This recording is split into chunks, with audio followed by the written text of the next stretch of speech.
Welcome back to Quick Bites with Chef Walter. Today, we're exploring gyro, a Greek favorite that's become a global phenomenon.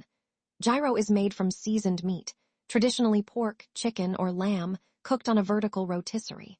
The meat is marinated in herbs and spices, then stacked onto a spit and slowly rotated for even cooking.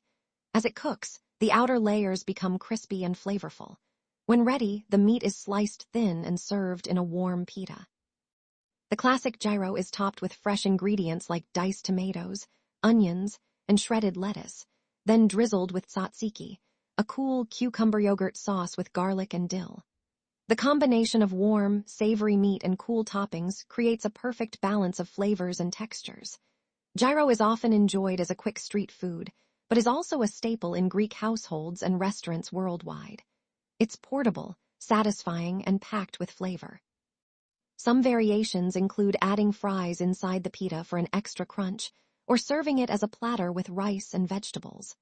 The word gyro means turn in Greek, referring to the rotisserie cooking process.